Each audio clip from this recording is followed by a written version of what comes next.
corner. I'd rather have my course that way, and then it's a standalone sort of thing, and I can build on that and not always just start building on all these different fronts. Yeah. Because I think, like, I feel like I'm taking the anatomy course, and it's really hard for some teacher to be interactive on a you know, where the PowerPoint is just on a computer. It's not necessarily that easily done, especially when it was done in a hurry, you know, when COVID hit. And so I'm glad I have all these recordings too of the material. Yeah. No, it definitely helps too with like people that can't make it, like to just be able to, like, you know, focus on anatomy and have these anatomy Zooms, like, you know. Yeah, and I like to, I like to have it be synchronous with Zoom, like a 50-minute session a week, or, you know, an hour kind of thing a week. But somehow I know Merit, where I teach, and I think with Merced too, it's like, it's not, you can't really make it mandatory somehow. Yeah, the Zooms. Yeah, and so you know, if I find the right time that as many people won't do, or, you know, then but if we record the Zoom meetings and then you just go up and people can watch it, that's also good. Yeah. I mean, even if it was like later, I feel like just because like people towards the night aren't doing very much, like right now everybody's at school or at work and like barely getting home, or it would have been, and I know, and I have to balance it with my practice where I work on people, and so I'm thinking, like, the other class I did in January, so I knew from the beginning, and so this class I had to fit into the schedule.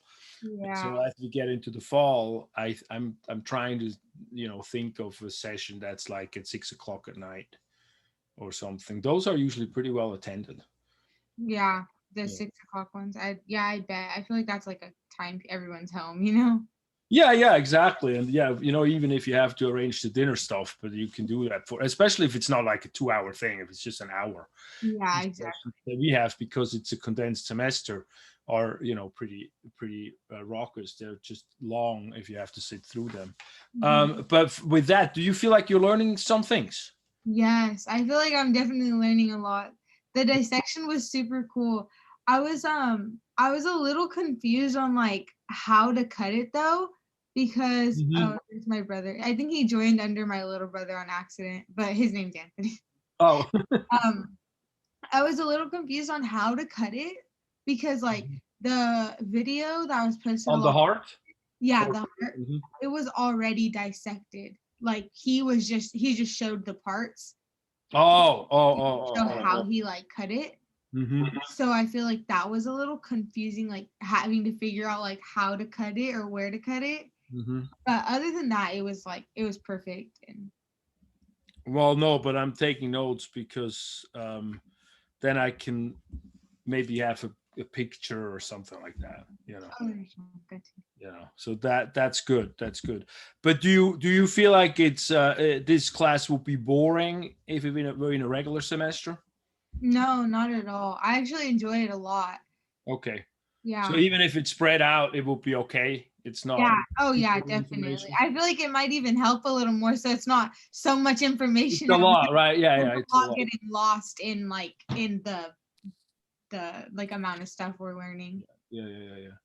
No, that's good. Hi, everybody. We got 2 more coming. Hi. Finally, I can meet you. Yeah. Hey, how you doing? I'm good. I'm having a nice day. I took a lot of walks and bike rides, so nice. Be physical. Yeah, for sure. Sort of fit a little bit. Then my work is pretty physical that I do during the day. Nice. So, yeah. How about you? Good. Today I've just been a lot of homework and just relaxing for the most part. Nothing too serious for me. I'll probably work out later today though. Oh, so you're football, right? Yeah, I play football. Yeah. So the season's finished, or it's just in between? So what had happened was they didn't have a season for us. We just had like kind of practices and scrimmages within the team. But next we'll pick up. Probably in about a month, we're gonna start our summer training, and then season. Cool. Cool. Yeah, What position you playing? What position you playing? Running back. Okay, awesome. Yeah. Running back. Wait, is that the guy who kicks the ball? Who catches the ball? No, that would be the wide receiver, right? Yeah. Yeah, I worked on some football players. Yeah. And so I'm learning. I'm from Switzerland, so we're more into soccer. And so football was new for me when I came to America. And so when I started working on rugby, you guys play rugby over there too, no? We play some rugby, yeah. But it's different. Yeah, it's definitely different, but it's cool. I like rugby. Oh, it's also cool. Yeah. Okay. Yeah, cool. Hi, Yanka. Can you talk or you're at work? I can talk. I'm at home today. Good, because we have a question. How these videos you made were fantastic. How were you able to upload them that it took for like it was 1 minute and 45 seconds or so video?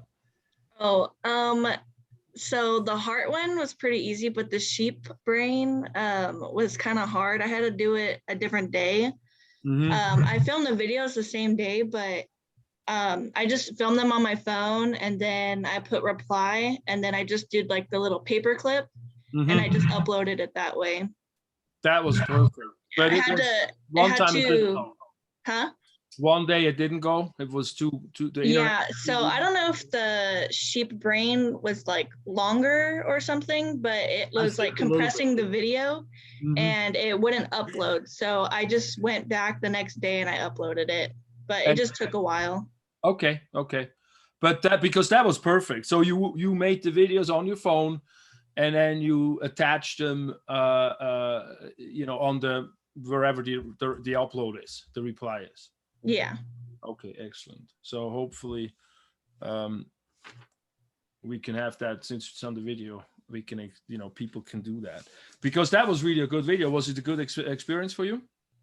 Yeah, it was pretty interesting. I had to get my mom to film it for me, and she was not the biggest fan of it because it smelled. She wore a mask.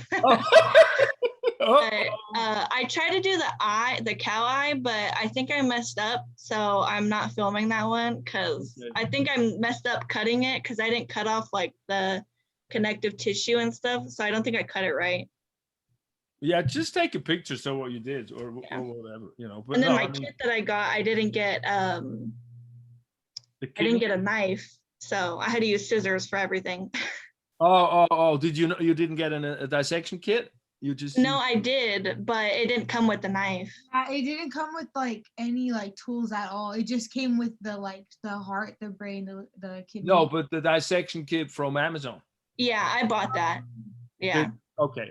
But it just didn't come with the knife, and I wasn't going to use a kitchen knife. Ooh, I know, right? And I have at high school. I have an anatomy teacher there too, and he had like scalpels and stuff like that, so he let me borrow them. So that's wonderful. Yeah, that's wonderful. Yeah, no, this is the first semester I'm doing that, but I think it's a pretty good exercise because it's kind of nice to feel those tissues, right? To kind of get even though you may have questions or it may be difficult or we butcher it up or so, but that's okay. That's how we learn. So excellent. Thank you so much for that feedback. So today what I want to do is I want to go through the review sheet that we started going through. Let me Sorry, I just have one more question about absolutely. They're extra credit, right? Or are they under assignments? No, they're extra credit. So in the grade book, is it supposed to be out of 0 points, or does it go in like a new category? I don't know. It should go into. That's a good question. When I look at the grade, I thought there was an extra credit section. I wasn't sure. I thought it's an extra credit section because there is, when I make the categories, there is an extra credit category, but I just don't know if it translates into the grade book. So let me look real quick. This semester these are extra credit because I didn't have them, figured out, or I didn't even know about them when we started the process, or I just heard about them, and so. But I didn't want to do them anyway because I think they're good stuff. Yeah, and they're definitely fun to do. Yeah, exactly. And then in the fall, I don't see if it's in my grade book, it's after the test. So it looks like it's in the extra credit section for that. Mhm. Yeah, I usually kind of sort of hand grade everything at the end a little bit. Okay. You know, to make sure what's what, not just believe the thing that the machine spews out. Yeah, I think I was just confused because I'm used to like the like extra credit like assignments being like whatever out of 0.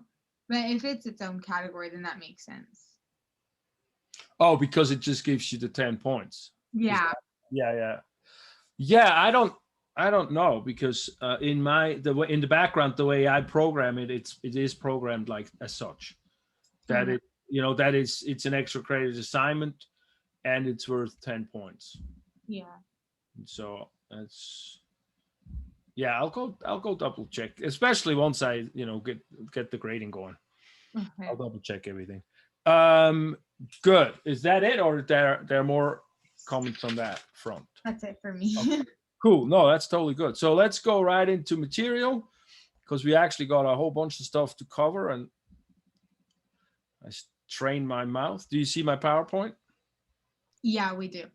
Good. So again, if you have anything you want to ask or so, just interrupt me, because I only see the PowerPoint right now. I don't see you right now, and so don't hesitate to interrupt. That's totally okay in this class. Encouraged. So we are on the review. Oh, I wanted to show you where the review is again, because not everybody probably knows that. And since oh no, it kicked me out of here. All right, no, it kicked me out of here too. Oops.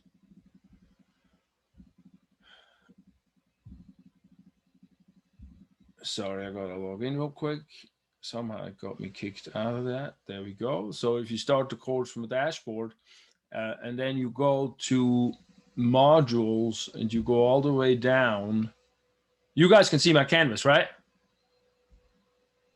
Yeah, we can see your canvas. Okay, you go all the way down to test 3, which we are working on at this point.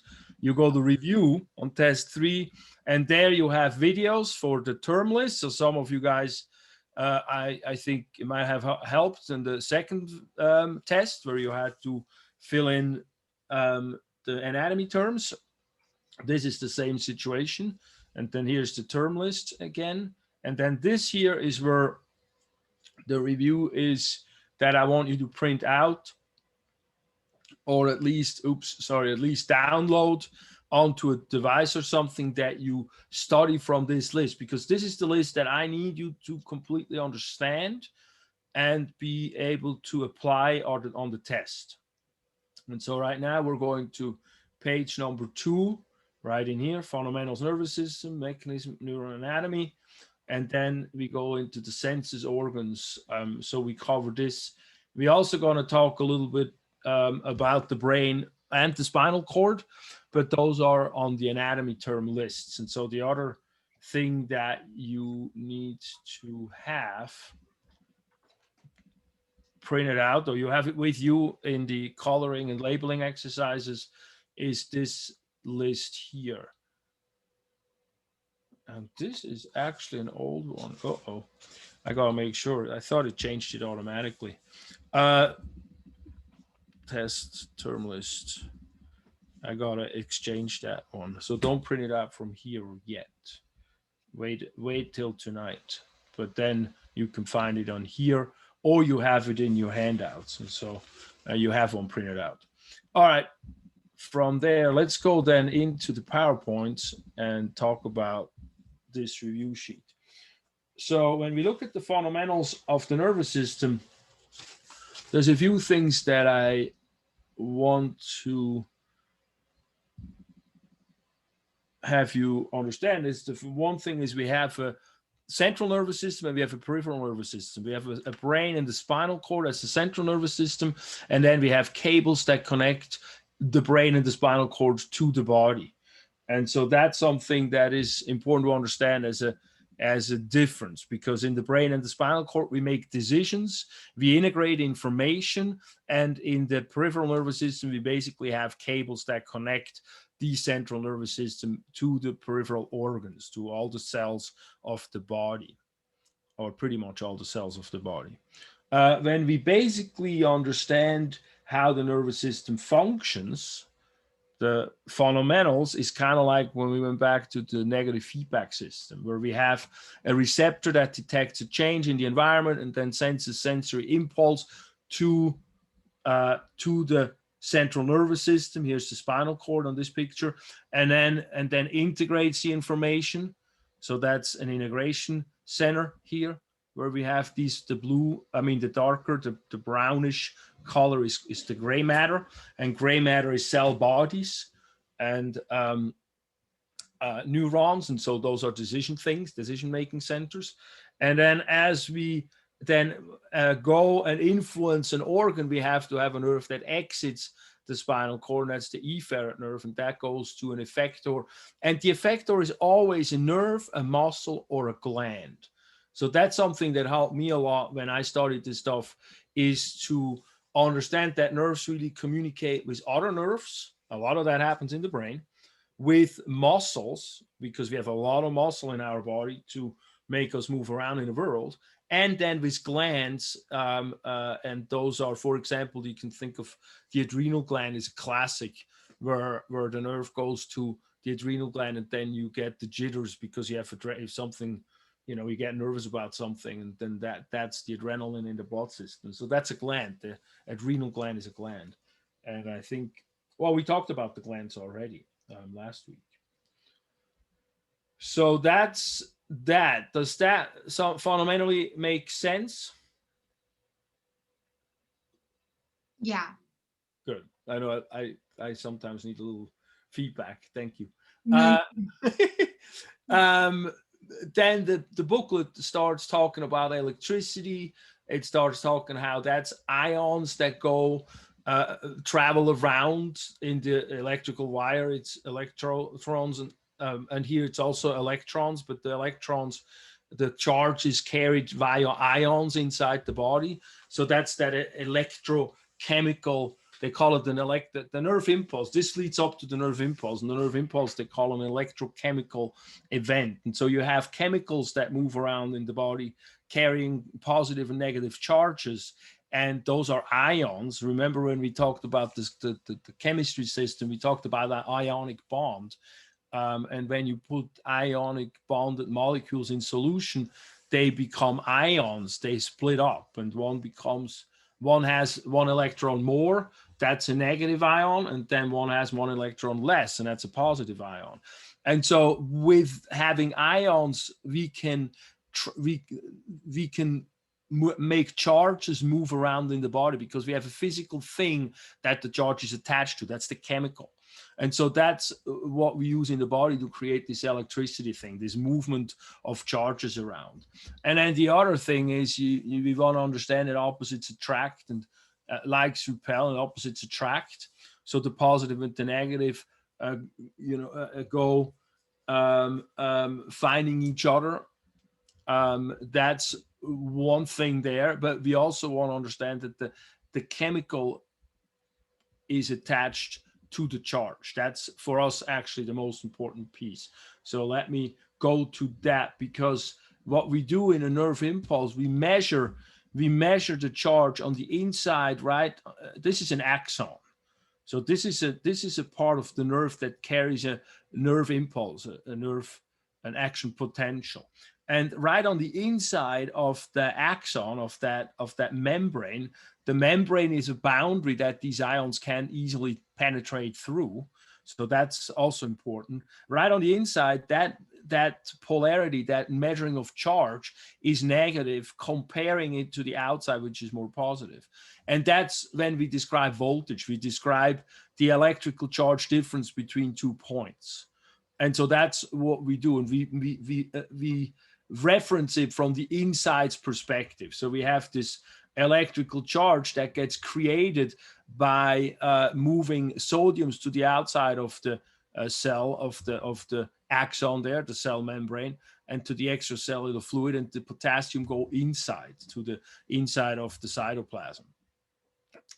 Those are both positively charged molecules, so they get establishing this, what we call this resting membrane potential. This is a sodium potassium pump that always works and always carries sodium to the outside and potassium to the inside. And here you can see it uses ATP. So this is an active situation of an active transport where we create a high concentration of sodiums on the outside of a cell membrane and potassiums on the inside of the cell membrane. And that's continuously actively being established.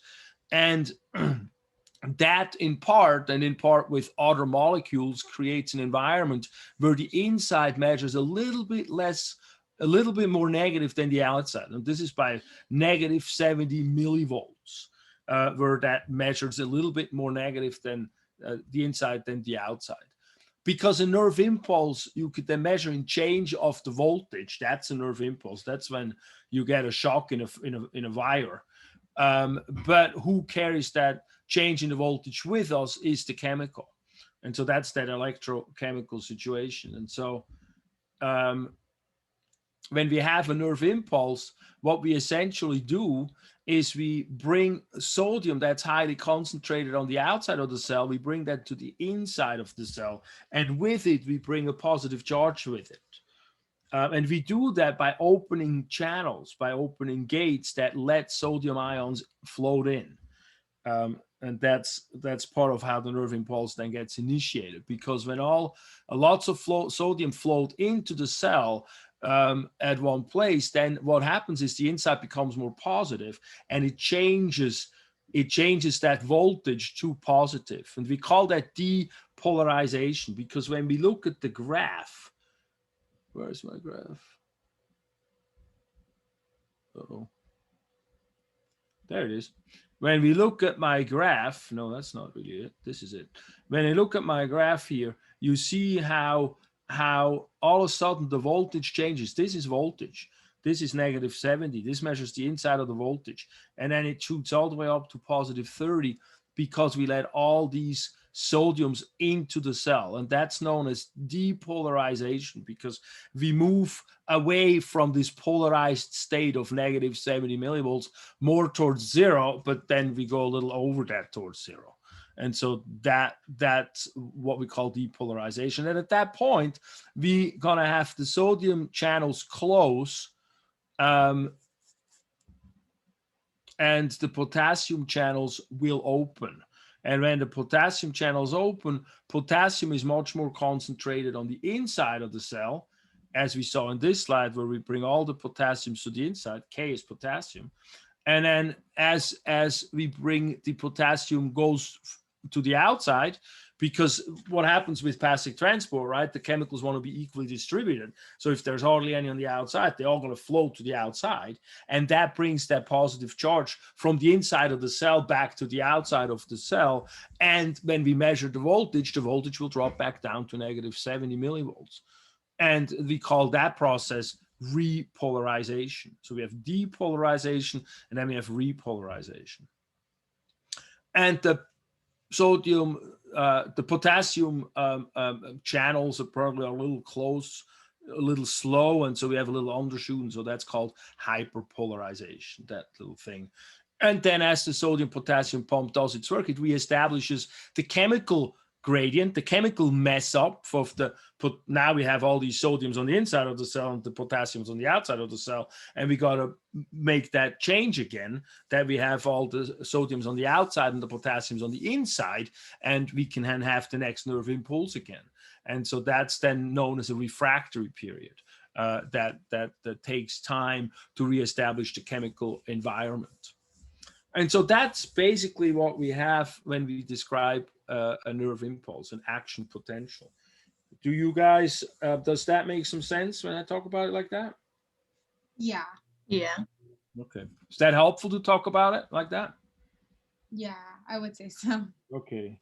Well, this is one of the concepts that it depends, how, I don't know. It a lot of times it's very hard to understand that concept. And it took me a while to understand it too. So I want to make sure we have that. So that's pretty much when I talk about the fundamentals of the nervous system. Then the other thing we have discussed in this chapter here is that a nerve impulse is an all or nothing impulse. And so what do? We just have one measurement. It's on or off. How do we grade intensity of the impulse? And we do that by frequency coding. We can grade the intensity. So how many do we shoot down at a millisecond? You know, how fast do we in sequence do we shoot them down? And so that it codes for intensity. So that's kind of interesting. And then the other thing is, as we also go into the anatomy, we talk about glial cells, and glial cells are the non-conducting nerve cells, and they're helper cells. Glia means glue, and glia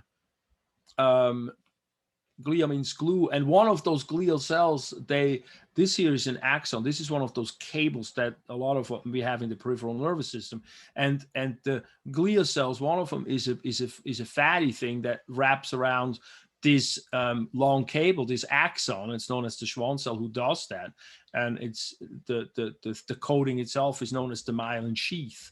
And what that does, it insulates this nerve, this cell membrane right in this area. And in this area, no ions are going to be exchanged because you choke it off, sort of. You cannot have when you have a fat layer around it, the ions won't go nowhere. They just want to go away because they're gonna, it's oil and vinegar kind of thing. And the ions, like the vinegary stuff, the more watery, the hydrophilic environment. And so what we have these wrappings, but then we have little spaces in between the wrappings where there's no wrapping. And that's the area where we then have this action potential happening very strongly. And what that does, it makes this nerve impulse jump from one of this area, which are called nodes of Ranvier, these depolarizing regions, and it jumps from one to the next. And that greatly speeds up the nerve impulse as it travels down, let's say to a muscle that needs to react quickly so we don't fall down, for example. Or actually the ones that are really fast shooting nerves are the proprioceptive nerves, the one that give you the sensation of how you're standing or are you falling down now, the position of the joint senses. Those are really fast nerves. And what's funny, what I like about it is the term here, the way that this nerve impulse travels down, they call it jumping, and so the term they use is saltatory conduction. So I thought that's kind of neat, the way to talk about that. So that's as far as the nerve fundamentals goes, and then let's talk a little bit about the neuron anatomy. Since we already started with the glia cells, so we have these glia cells that help the impulsing cells do their work. There is multiples that we have. I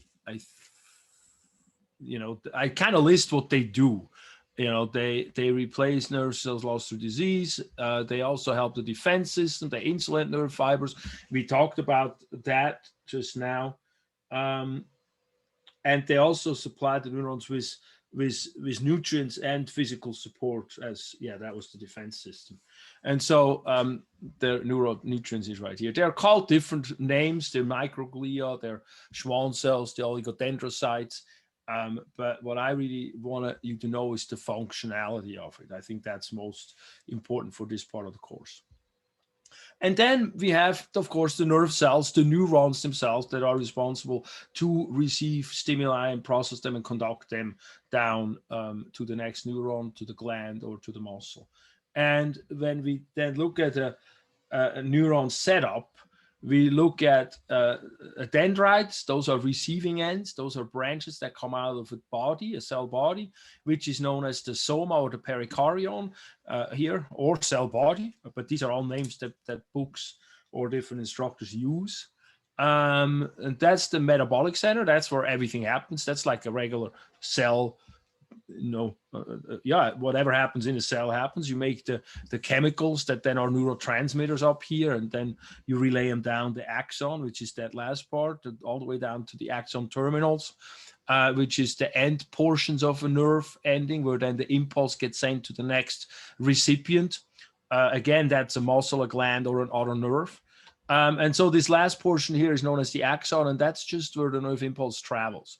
So decisions are made in here. This is integration center. This area is where we just have the nerve impulse travel down. And that area where that happens is an Axon Hillock. That's right, this little part right in here, this triangle. I'm sure there's a picture of it somewhere. I just don't know where it is right now.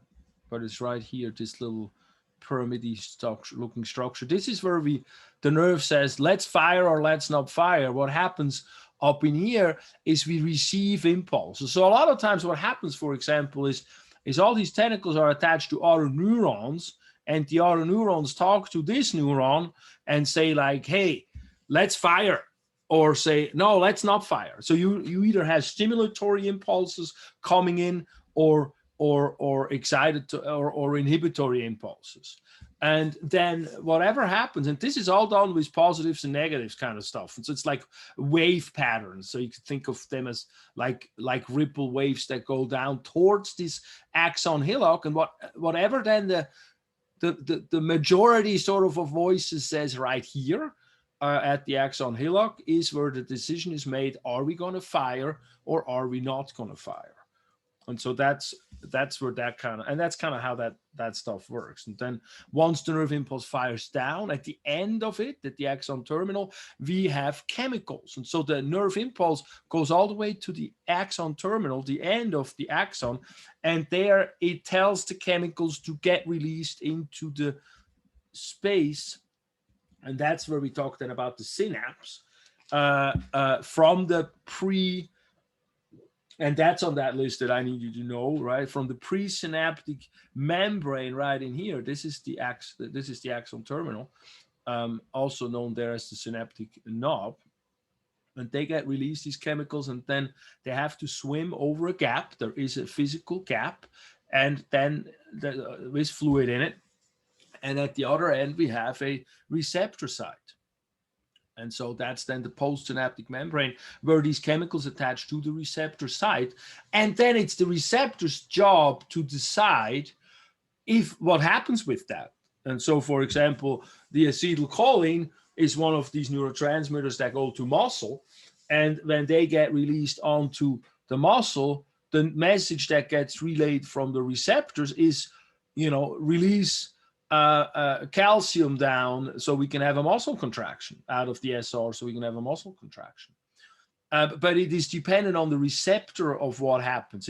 And we code it into inhibitory and stimulatory. And so when we talk about the autonomic nervous system, for example, some of those are stimulatory effects, and some of them are inhibitory effects. So it really depends on the reaction, not on the neurotransmitter. So when you study in physiology, you study all the different neurotransmitters, you sort of have what do they do, and it can be both depending on what the effector is. And so that's kind of interesting to understand that. But from a test perspective, I want you to know the presynaptic membrane, a narrow intercellular gap, which is the synaptic cleft, and then the postsynaptic membrane. Good. And then where are we at now with this? Then we did a little neuroplasticity. Did you guys like that neuroplasticity understanding a little bit? Like how neurons that fire together wire together? Did you guys get that part? Yeah, I did. Because that is very important to understand. This is sort of more modern science. This is not in the textbook. I just put this together myself because it's an important understanding to walk through life, to know how fundamentally the brain functions. Basically, whatever you feed it, it gets stronger. And so this is very important to understand that whatever thoughts we have more of get enhanced. And I think that's very helpful to know that as we walk through life, because we used to also have a time. I mean, you guys grow up at a different time, but we also had a time when you thought the brain is just made. You're either good at math or you're good at language. You can't change anything. And now we know that that's just fairly a good amount of baloney, and depending on what we feed the brain. that doesn't mean we just need to do in life what we don't like. It's also important, I think, to figure out what we want to do in life to learn what are we good at, and then, you know, accentuates those qualities. And anyway, that's a different topic. But what I want you to know on for the test is also the fact that when we look at the fundamental functioning of the nervous system, where we have information going in and then an integration of the information, like in here in the brain or spinal cord, and then an effector going out to an organ or here to a muscle, because we see the stimulus that we want to drink some, and then we bring the glass to the mouth. That's sort of a cycle there. We're gonna have nerves that go in and out of the central nervous system, that are either sensory, which bring information into the central nervous system, or motor, which bring information out of the central nervous system. And so in the nerve going from the spinal cord to the organs, this is actually a cool picture, I just realized. The sensory nerve and the motor nerves most likely travel together in these fascicles. They call these fascicles are like aggregates of cables, and then you've got multiple fascicles, and then you create a nerve. So they're just different levels of wrapping them together, and that's all very well organized in internally, and so it's a very organized electrical system, so to speak, that way. But those nerves that carry both sensory and motor, we call them mixed nerves. And then though we have some in the especially like the cranial nerves, the nerves coming out of the brain itself, that are like the vision nerve. That's only a sensory nerve. Or the smell nerve, the olfactory nerve, is only a sensory nerve. And there we have some that are only motor nerves, the nerves going to the eye muscles that move the eyeball around. Those, a lot of them, not all of them, but a lot of them are only motor nerves. They only bring information out to the muscles. They don't have sensory. So some nerves are just only sensory or motor, but most of the nerves are mixed nerves. That's basically the long-winded way of saying that. Oh, brother. My mouth is already hurting from talking that much. All right, so next, let's talk now about the brain. Le brain. Good. Look at that. Bing. You still can see my stuff, right? Yeah, we can. Good. So, when we talk about the brain, when you look at the beginning of the chapter, again, you talk about the basic functioning, sensory input in, processing, motor output out, central nerves, peripheral nervous system, blah, blah. And then here's a graph. This is actually a pretty good graph. I like this to sort of an overarching organization. The anatomy is what is the structure, and then the green is the physio. What does it do? So you got the brain and the spinal cord. They integrate control centers, they integrate information. I got the peripheral nervous system. You got the blue is info coming inward, and from there you got the sensory. You got a somatic and visceral. So you got from impulses from the entire body. Somatic refers to soma. When we talk about soma, we really talk about often the muscle and bone structure. So that's sort of what's meant by somatic, muscle and bones, what moves us around, the movement apparatus, because it's so massive. And then visceral is more from the stomach, from the liver, from all the organs from the inside. And both of those nervous systems, from the sensory perspective, feed information into the brain through the peripheral nervous system. And then from the brain, we have outputs. And when we look at the outputs, we have these are the motor afferents. We have them going to muscles and to glands from this perspective on downward. And we have the somatic nervous system, and that is the voluntary part where we can say, hey, I want to move to the switch and turn on the light. That's the somatic nervous system. So that again is muscles and bones for the most part. I mean, muscles really. And then from the output, the bones don't really move by themselves. And then we also have the more autonomic side, and that's, I don't know if you heard of fight or flight responses, or rest and digest, the sympathetic, which mobilizes our energies during the emergency situation, or the parasympathetic, which is more here to conserve energy, to promote to rehab. That's why we need rehab time. You just can't just have, I mean, you guys are doing sports. There is and I don't know if you guys are still having issues with that, but I know there was at least a time when the high schoolers were doing so many different sports, and there's injuries that come from that, because you got to give the body time to heal and to recuperate. And so that would be in the parasympathetic system side.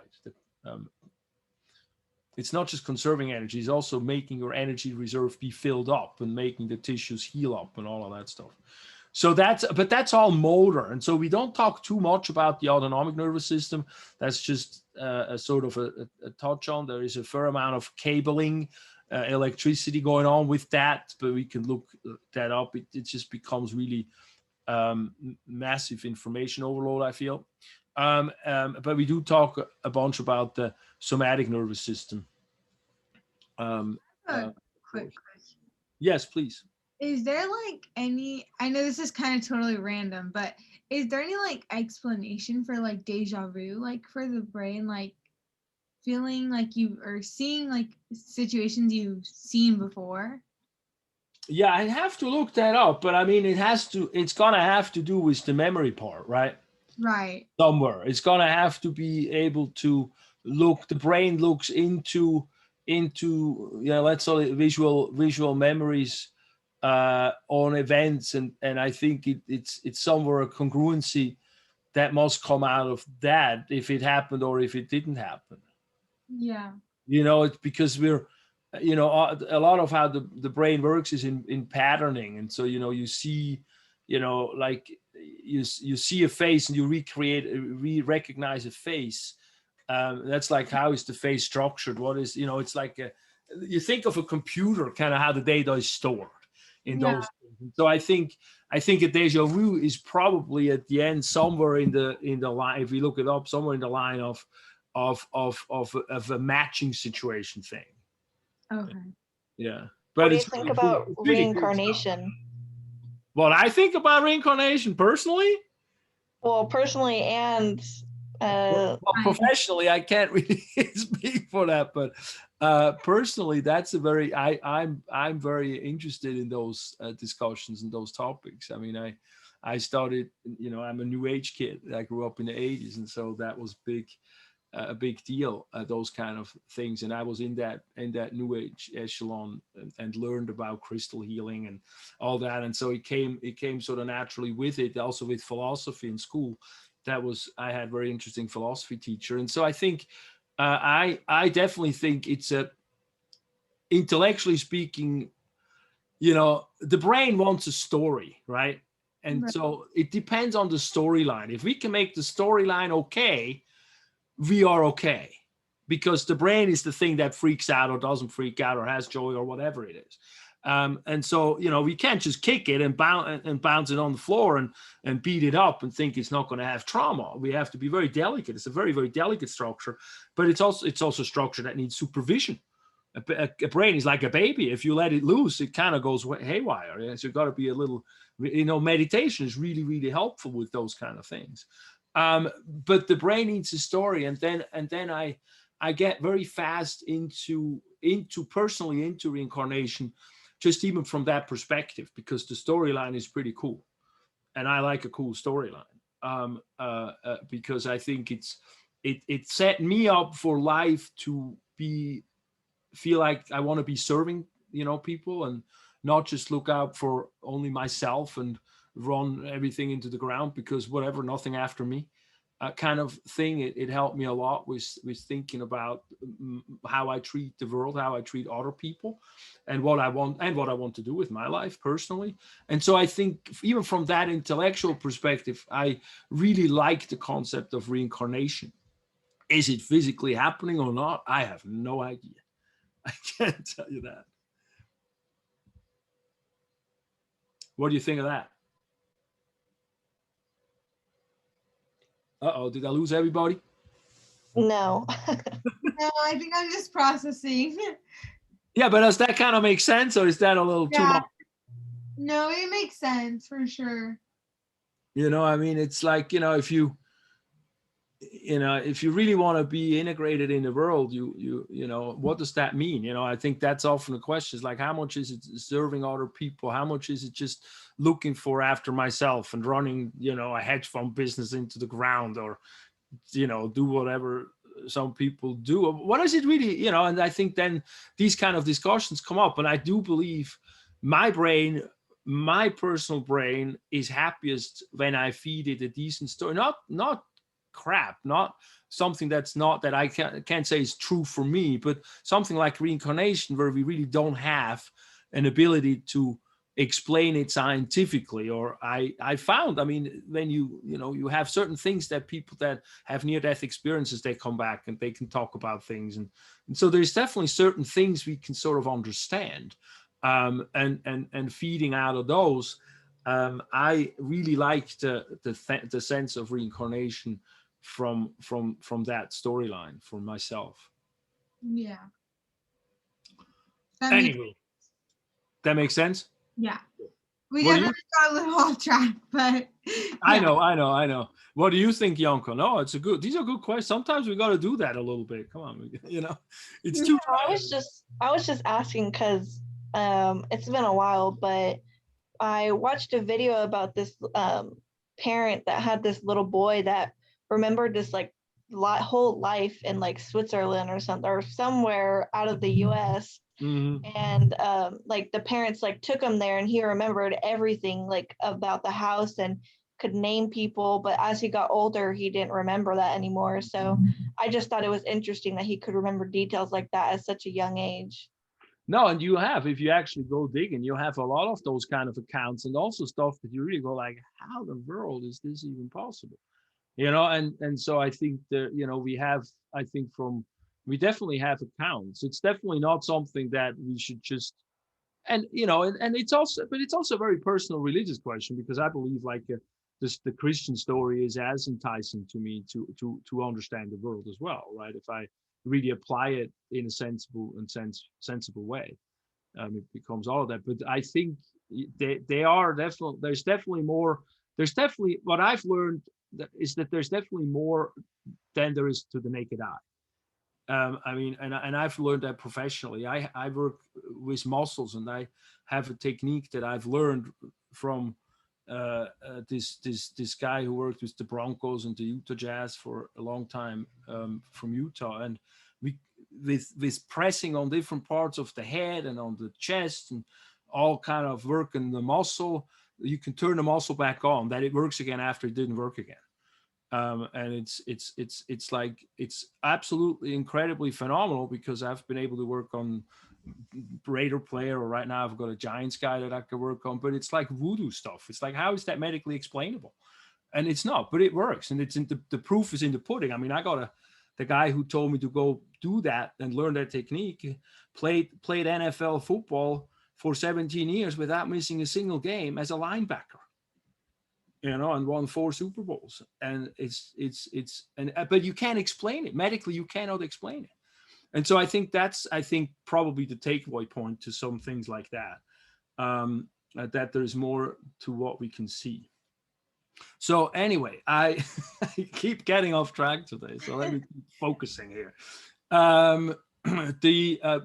Also we have a protection of the brain and the spinal cord, and it's not on the list here.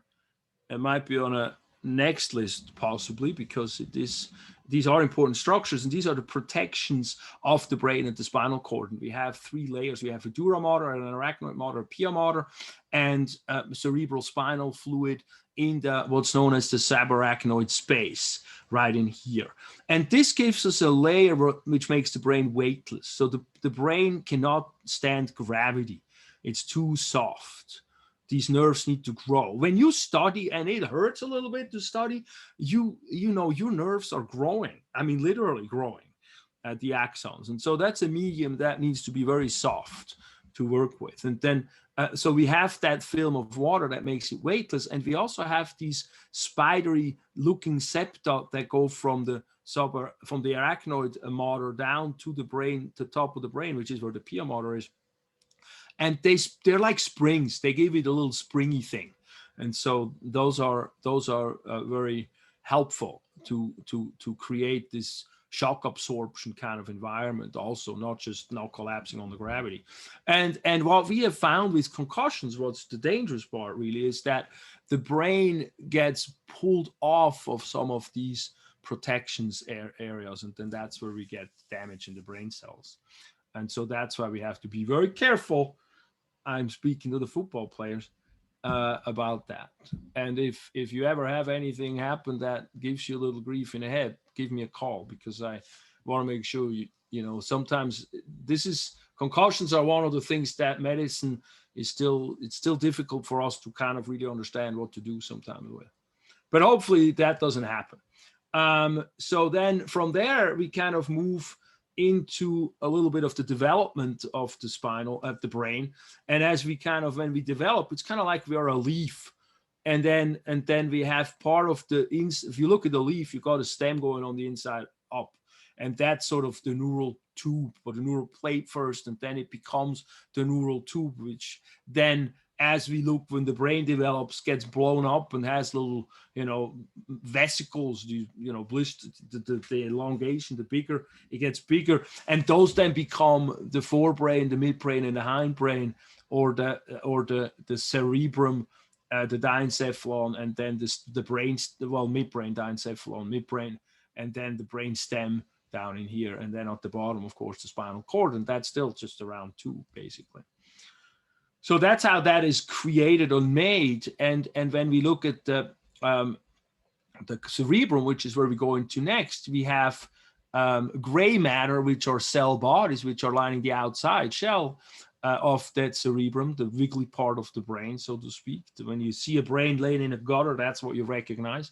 And on the inside, we got the white fibery stuff, and white is the protection of those. Remember, I explained you the myelins around the nerve axons that are the fatty wrappings. That white is the fatty wrappings. That's why it looks white. So you could see that there represented. And so that's the white matter. And so in the brain, the gray matter is on the outside and the white matter is on the inside. In the spinal cord, it's going to reverse, because the gray matter are cell bodies, and in the brain, the places where we make executive decisions are on the shell on the outside, and then the fibers travel on the inside towards the spinal cord and go up and down the spinal cord and then out to the body and from the body in. We also do have parts inside the brain, like that are little clusters that are gray matter, that are cell body clusters, and we call them, in the brain, we call them gray nuclei. As we exit the central nervous systems, when we see clusters of cell bodies, we call them ganglia. And we have one specific one that we have in the spinal cord.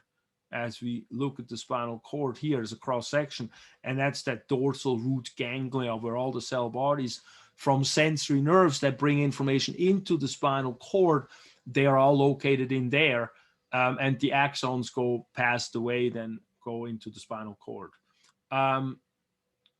Yeah, they're a little interesting, because those nerves are actually having receptors at the skin or wherever, and then they have a long axon-like structure that goes inward, and the cell body is sort of off to the side, and the impulse gets sent into the gray matter in here. But that is the terminology. That's a ganglion, and that's a cluster of cell bodies on the peripheral nervous system, whereas the nuclei is a cluster of cell bodies on the inside the central nervous system. Good. And then from here we go and have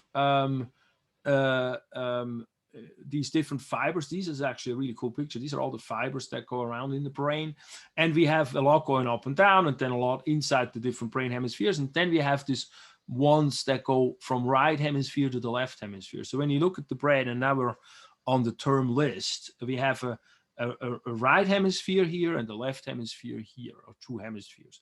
And we have fibers that go across, and those are commissural fibers. And the big one that we were talking about, and that's on the list, is the corpus callosum. And we'll look at that in the brain as we get through the structures on the brain.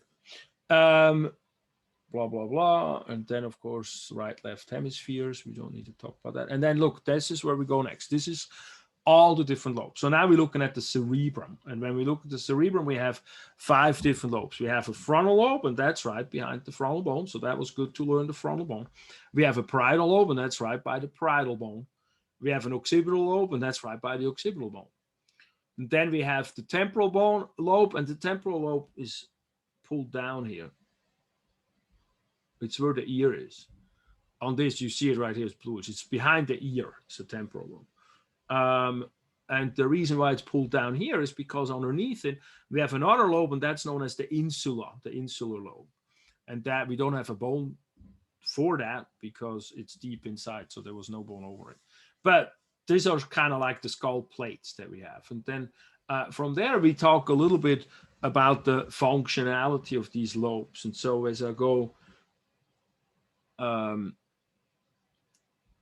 well, let me start with the first two. As we look at the frontal lobe and the parietal lobe, in the frontal lobe, we have a lot of motor commands. We have working judgment, memory, we have problem solving. So that's when we scratch our forehead, that's what's working behind there, and that's what hurts.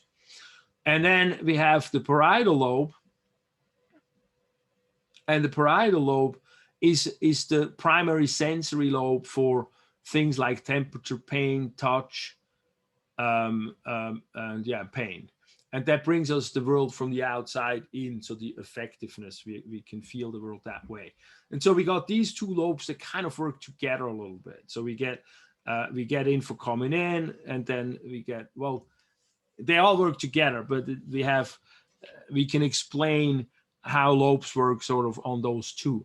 Because when we look at right here, this part here, see where it says primary motor area and then primary sensory area. These are two specific wiggles where we have motor commands going out from this lobe to the body, specifically to muscles, you know, that innervate, that are innervated by those nerves, that then move us around or make us talk or do all kind of stuff.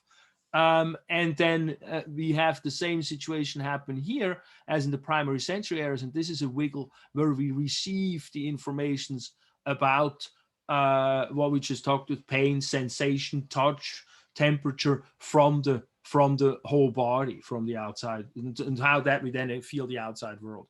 And then from there, as we look, let's say we look at the sensory input, from there we receive that, we have a conscious understanding of what came into our body. Let's say, oh, something touched me on my arm. So that feeling happens right there. I can feel that touching.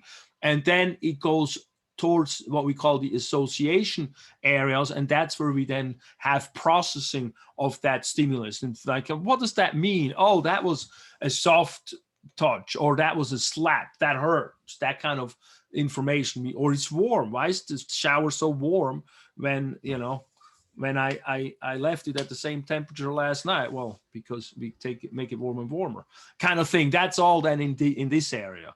And then from that shower example, go like, oh, I got to turn down the water. That would then go like, oh, we got to think of doing something. And, oh, we got to turn the knob. Let's stimulate the muscles that go to the hands and the arms. And that happens right here. That last stimulus, where then the nerves actually, literally, these nerves from up here travel down the spinal cord to the level of the spinal cord, where then the muscles go out, you know, or then the next nerve from there goes to the muscle that moves the body part around that we need to move. So that's pretty neat, actually, to understand that, I think. And then we have some other lobes.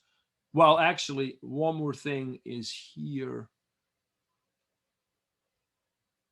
The primary motor area, if you look on your list, that where it's located on, so the anatomical structure of it is the pre-central gyrus.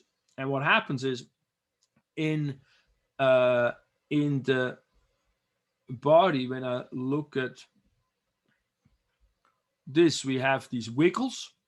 I didn't you go over them before. We have these wiggles, and these are gyrus. And then we got these little deep indentations, and these are known as sulci.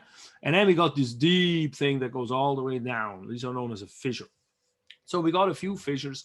The longitudinal fissure is the one on top. That's the most important one. or the biggest one, not most important, they're all important. And then we got a lot of sulci. We don't really name too many of them, but we do name the central sulcus. The central sulcus is the one that separates that's right here. See, that's a big one. The one that separates the frontal from the parietal lobe. And it's not big to see big. It's one of those structures that are important, but we can't really see it that easily. And so on the brain, they're actually colored. And the front structure, not blue like in here, the front structure is known as the pre-central gyrus, and that's colored in reddish. And the post-central gyrus behind here, that's colored in bluish. So, but we look at the brain in a minute that I use for the lab portion of the class, in the classroom. Sometimes. And so here, this is the central sulcus, and pre-central refers to that. So pre means before, and central is to refer to the sulcus. So anything that you see pre is in front of something. And the other one that's behind, that's known as the post-central sulcus, or post-central gyrus, because it's behind the central sulcus. And so that's the terminology of that, just if you were wondering. And then we have other lobes that do other things. So we look at the acoustic cortex, that's right behind the ear. That kind of makes sense. And then the primary visual cortex, that's like in the back of the head. That kind of makes sense. It's like a movie theater. You got to get the information coming in through the lens, and then it has to be projected somewhere. That's how I kind of visualize that, even though it's, of course, not true at all the way that works. But the primary visual cortex is here in the back, the occipital lobe. And then the gustatory cortex is here. That's gustation, is taste.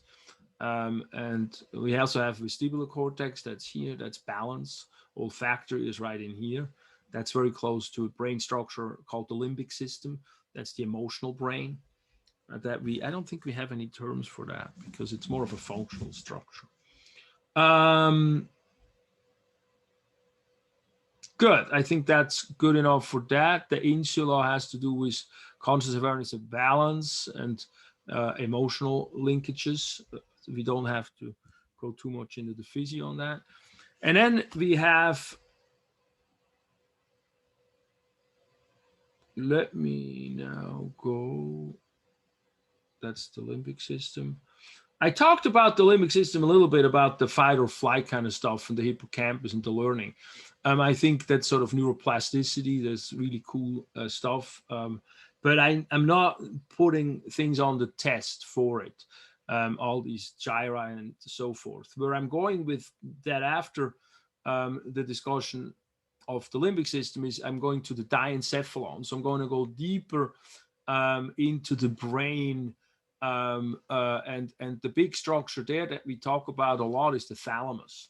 And the thalamus is very important because that's a structure where pretty much all the sensory information, all that stuff that goes to that post-central gyrus has to travel through, and has a synapse in here, and the information gets sorted. And like in a mailroom, the letters get sent to the right department. The thalamus organizes word and stimuli that come in from the body need to go, and sends it to the right parts of the brain. And so that's kind of interesting. The only sensory pathway that doesn't do that is smell. And so smell goes straight to the emotional brain. That's why smell is so important. And that's why, for example, we can make arguments for aromatherapy or so. And for example, my doctor gave me a lavender a lavender pill to take, and that's basically aromatherapy type of stuff, because it works so well to calm the nervous system down when I'm a little hyped up, after talking 2 hours or something like that. And then also in that diencephalon we have the hypothalamus, and that's right in front. This is this picture's the other side around. When you look at from here, the hypothalamus is sort of right underneath here. Oh, here, see, the hypothalamus is sort of in the middle there on the bottom. And when I look at it, I look at the different nuclei in here, the different structures that do different things. And those are all located right there. They are very close connected to the pituitary gland, which we talked about in the endocrine system.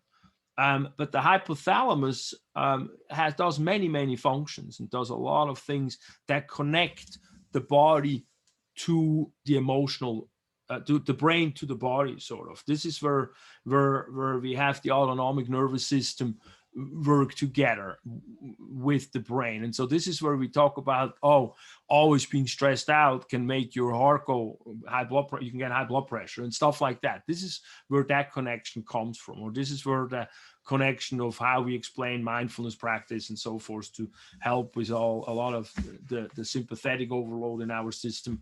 This is where we have that connection. This is the explanation of why. So that's why the hypothalamus is a really cool structure that I think is very important. And pituitary gland is also, I put that also on the list for the test, because it's right there, kind of a link structure between the brain and the nervous system. I mean, the endocrine system. And it is endocrine system. And then from there, we go into the cerebellum, the structure in the back of the brain. Here's the cerebellum is located right here in the back. So you got the thalamus, the hypothalamus, and then we talk about the epithalamus. Oh, we could talk about the epithalamus real quick, because that's a good structure. They're all good structures, but one of the things that does is, see on this picture, you got some reddish stuff, and the reddish stuff is called choroid plexus, and that secretes cerebrospinal fluid and pumps it into these internal chambers that are carved out throughout the brain, and then go down also the spinal cord, and also surround the brain and the spinal cord. And those are the things that help us make our brain be floaty and take a lot of the gravitational pull away. 97 of the weight goes away because of that. And that can become important clinically. But this is where it gets created, where it gets secreted. And so that's in the epithalamus. And one thing on the list there is the discussion of these different chambers inside. And so these things here are hollow spaces. These are hollowed out spaces where we have fluid in.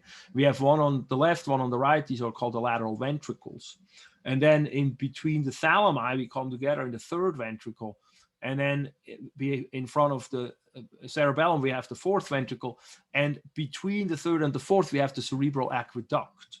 And so those are the terms that I want you to know. I'm going to go through the model in a moment to show you and how they look on the model. But those are kind of cool structures. All right, so what else we got going on? We got, when we look at the midbrain, that's kind of above the pons, where you have this wiggle. That's the pons. And above the pons and back above the cerebellum is sort of the midbrain area. So it's like an area. So I don't put it up and tag it on the test. It's just on the list. But what I like much better are these structures in the midbrain. And the superior colliculus and the inferior colliculus are really two cool structures that I like, because I can explain what they do, and so that's kind of why they're cool. But they have reflexes in them that make us react to auditory stimuli or visual stimuli in the periphery.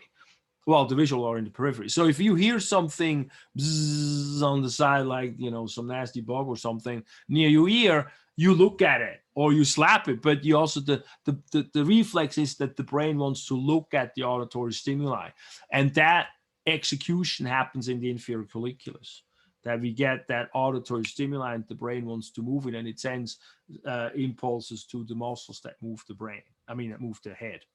And the superior colliculi does the same thing, but it does it to visual stimuli in the periphery. And so if something is like in your visual field, but you can't really see it that well because it's not sharp, then that's where it goes through the superior colliculus. So that's pretty neat about that. Good. And then from here, I just wanted to say that the brain and like the human body is so amazing. Like it's crazy how all of this works. Yeah, and so fast too. It's totally cool, right? I think. Well, and that's kind of one of the things that I want to do with this class is to we often end up being so pedantic on all these little details from a study perspective, But I think it is important to do that. But I do also believe it's very important to just take in the awesomeness of the workings. You know, that's so crucial. We can be very grateful for being here and having us be created. So when we then go down, this is midbrain again. We have these red nuclei, substantia nigra, etc. But then we go and see this bulge here in the front. And this is where the pons is. And the reason why is more happening, that's why it's thicker, is because this is where the connections go in and out of the cerebellum to, I don't know if I have a picture of that. I think so. Look at these. Yeah, these are all the channels that get created. The cerebellum is an incredible structure. It's got about as many neurons as the cerebrum has, they say, or close. And so it's so tiny. So they're all sitting on top of one another and do all kind of balancing functions and make sure we don't fall down and so forth. So that's really cool. And below that, we have the medulla oblongata. And the medulla oblongata is right here. So when the way I remember, you know, when the wiggle stops, when the pons stops, that's when the medulla is, and then a little below is the spinal cord. And a few structures on the medulla that are interesting is, well, you got some centers like the cardiovascular center, respiratory center, that are functions that are really fundamental functions, autonomic. We don't have consciousness of those functions. They just happen. We can maybe influence some of the functions from the brain, like a heart stuff. We can influence how to slow down the heart rate as we breathe, or we can influence our breathing, but it just unconsciously happens on its own as well. And so that's where this stuff happens. And then the one structure that I do point out is the Olivary Nucleus. And the reason why is on the brain in the school, it's green. And so you can really see it nice. And so I show you those in a minute. And that's the that's the olives. They are involved in passing information about muscle and joint stretch to the cerebellum. And so that kind of feeds me back into, let's talk about that real quick, because it's really interesting when we now go into the spinal cord, which is our next topic, how we can sort of explain how things work with how muscles work. And so when we go back to maybe this piece here, see here on this pre-central gyrus, this is the pre-central gyrus. See here, motor cortex. This is where all the muscles, this is laid out how it is. When you stimulate something here, the thumb muscle will move. They do that with like instruments when they open the brain. You stimulate something here, they start moving the arm around. And so this is where we have nerve cell bodies that then go towards the inside, downward. And this is the sensory pathway, not the motor pathway right over here, the blue one. But the other one goes down here towards the center and then basically goes down the spinal cord and then goes out to the muscle. As it goes down, it bypasses the basal ganglion. The basal ganglia is not on the list because it's right next to the thalamus. So students always confuse it. And so I was like trying to be nice. Maybe I was a little too nice. I don't know. But anyway, the basal ganglia is really, really cool because what it harbors in there is movement patterns, learned movement patterns. So for example, you want to go turn on the light and your pre-central gyrus sends the stimulus down. Oh, we got to get up and move these muscles around to turn on the light. And the basal ganglia, as we start walking, realizes, oh, this is walking. We got the walking taken care of. It's a rhythmic motion. And so it just does that rhythmically. And so then it influences the stimulus from the pre-central gyrus going down and aids its execution that way. And so that's kind of really cool, I think. And then, but it gets even more complicated. But anyway, but then we go past the cerebellum, and the cerebellum helps us balance out stuff that happens with balancing things. So for example, if you fall into a hole, or if there is, let's say the floor on towards the light switch has a hole in it and you didn't know about that, and you step into it and you have to balance out because otherwise you're going to fall down. That's the job of the thalamus. So the basal ganglia might say like, oh yeah, we got this walking taken care of, but it did not have taken care of stepping into a hole and having to then balance not to fall on your butt. And so that's what the cerebellum does. And from there, then that's influences and that the cerebellum can bring in. And that's why these are such thick pathways, because you got all the proprioception going right from the body, all the joints go, and proprioception is that sensation of position in space. And all that information feeds in from joints and from muscles and feeds the cerebellum with information. And as you fall, as you twist the ankle a little bit, if you step into a hole, the cerebellum in real time gets that information and your body can react reflexively and make sure you don't fall down. Isn't that cool? If I ever been recording, I would start cursing. That's so cool. Anyway, and from there, then we go down to the spinal cord. And so I just keep talking for a hot second longer if you don't have questions coming up. The spinal cord. I don't have any questions. Okay, no, that's good. Yeah, and if it doesn't make sense or I go too fast, let me know too, right? So otherwise we just keep moving. The spinal cord is interesting. It has mostly pathways going up and down. This is maybe a good place to start. And so this is a cross section. So all the pathways are going up and down are here in the white matter that go to and from the brain.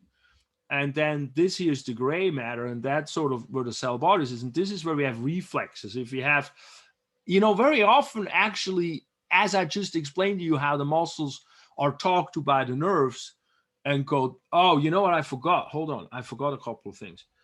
On the down here, one of the whole reasons why I explained to you that whole pathway from the pre-central gyrus going down is because those nerves travel right through here, and that section here is known as the pyramid. And the reason why it's called the pyramid, see, it says fibers carry voluntary messages from the cerebrum. And the reason why it's called the pyramids is because the cells on the pre-central gyrus, when they put them under a microscope, they look like an upside down pyramid. I think I might have even a picture somewhere of one of them, but they look like an upside down sort of triangular structure, and that's where that naming comes from. And the other thing that's interesting here is this is the area where these cross over. So the right side of your brain controls the left side of your body.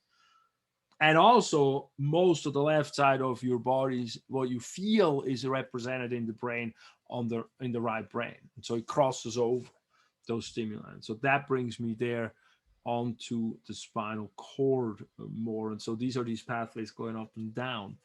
And so what's interesting as these motor pathways go up and down, no, wait, what that's wrong. What was I going to say there? Oh yeah, I wanted to finish the story about the pathways going down, because you can see them here. This is a pathway that goes from the pre-central gyrus down, and then that's where the spinal cord comes in. And then at the level of the spinal cord, it has another neuron that it synapses onto, and then it goes to the muscle. And so when we look at an injury that happens to some of these nerves going down, if we have and this is where it becomes goofy a little bit. If we have an injury that is in the upper first neuron from the brain down the spinal cord, the patient ends up having a presentation like this. And this is like a hyperspasticity of all the muscles. And the reason why the arm is this way is because the front muscles, the flexors, the biceps brachii and the brachialis, and here the flexor carpus and all that, they're stronger than the extensor muscles. And so these people are ending up like with this presentation, and it's really painful. If you do this actively and you contract the muscle just like for a minute, they start burning. And so that's when an upper neuron is broken, and you can kind of see that might be a stroke, for example. And so, but he can't use a muscle anymore. I have a question. Yes. So I had some patients where I took care of them, and they had that where they were just kind of stuck in that position, and we were supposed to do range of motion with them. Does that actually help them, or what? Oh yeah, anyway. Movement is key. Movement is always key, I think. Even if they're stuck like that? Something, of course, if you're breaking something, then don't, right? I mean, that's where I kind of stop. But understanding the movement apparatus and then helping them move the muscles how they can, then that's probably very helpful. Oh, okay. I mean, I don't know per se medically, I don't treat those conditions, but I know from my work with muscle and skeletal systems, bringing movement, not too much, be sensitive, but bringing movement to the area or moving a muscle around, or even squeezing a muscle, massaging a muscle, generally brings in fluid to the area, and that helps. And so what's interesting here is also, you would think if this is broken, the nerve ain't never firing from the top, why would this be a spastic paralysis? And so what actually happens is a lot of our muscle stuff is sort of a reflex function that goes from the muscle to the spinal cord, back to the muscle. And they're also always kind of contract you a little bit. And the brain, what it does, it sends down nerve energy or nerve impulses to decrease and coordinate this rhythmic, reflexive contraction, relaxation of what nerves do, kind of thing. And so it becomes very complicated to understand at that level, what is specifically how it works, but and what it does. But the fact is sort of that there's always action going on, and the central nervous system kind of suppresses certain actions and coordinates and moves the right stuff around in the right fashion. And so that kind of does make sense in some ways. And you can see it with this spastic paralysis presentation. And if somebody just is limp and he can't move nothing, then it's the lower nerve that is broken. So for example, somebody broke a spinal cord or has a really bad herniated disc where the disc material squeezes onto the nerve going out to the hand, and you can't hold nothing no more. It just falls down, and you can't hold a cup of tea anymore. So that's kind of where that's kind of cool, I think. But let's go to the spinal cord and explain these terms here. So we have this integration center. We have this gray matter. That's the butterfly. We have this is the back portion. The way is a back portion on the model for the test. You see it's in a vertebrae. Then you know why it's at the back. But here you see this bulge on this side here, and these are cell nerve bodies. This is an indication of a nerve cell body. This is that dorsal root ganglion. Dorsal root ganglion that I said that's the cluster of cell bodies in the peripheral nervous system is called ganglion. And so that's all sensory nerves. So whatever comes in here through that dorsal root is a sensory nerve information. And so that's also helping us locate that this is the backside of the spinal cord. This is the posterior side. And so this is the dorsal root ganglion. And then this branch going into the backside of the spinal cord is known as the dorsal root or the posterior root. On the test, I think I say posterior root. No, I say posterior/dorsal. Yeah, I can revise that list. And those terms are interchangeably. It's just posterior anterior is more modern, dorsal ventral more old school. So, some texts use one or the other. And then you got an integration center here, and then you got a nerve going out in the front, and that's always a motor nerve. And so that's the ventral root or the anterior root, and that always carries a motor nerve out of the spinal cord. And then after the dorsal root ganglion, or they come together, and that's where we form the spinal nerve. And then this picture shows us after the spinal nerve comes together, we have an offshoot going to the back. That's the posterior rami. That's its verb for here. That feeds the back part of the body. That's then all mixed nerves. From here, these are all mixed nerves. You have this here is sensory, this here is motor. From here forward, this is mixed. And then here, this is the anterior rami, and the anterior rami feeds the whole front of the body and the extremities, as well as the autonomic nervous system right in here. This is part of the autonomic nervous system. And so when we look at the gray matter, so these are the roots and the spinal nerve and the gray matter in here, we have a few different, wait, that's not even the one that shows the gray matter. Where's my gray matter? Here we go. We have actually, do you have to get going from our you go. Yeah. But thank you and have a great rest of your week. Thank you. I was wondering, thanks for signing off. And I'll put the recording up and just pick it up. I think we're about an hour and a half into it or so. Yeah. All right, cool.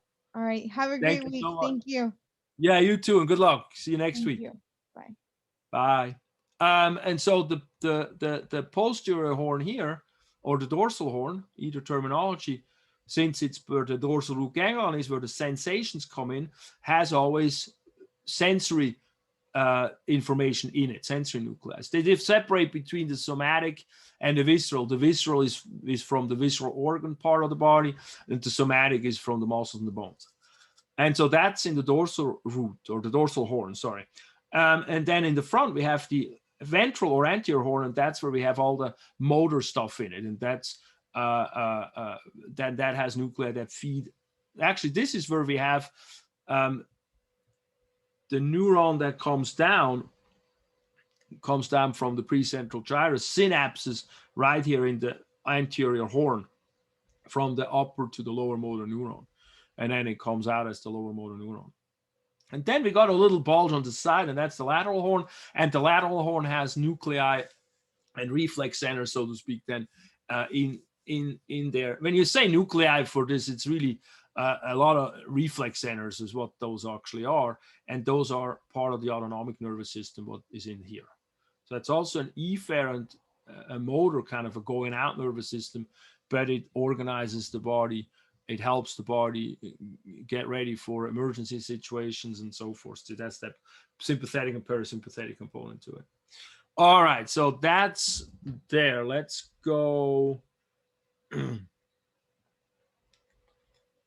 we look at the spinal cord a little more, we also have, from the side, we have a part in the cervical area, or cervical thoracic, upper thoracic area, that is called the cervical enlargement. That is a little thickening.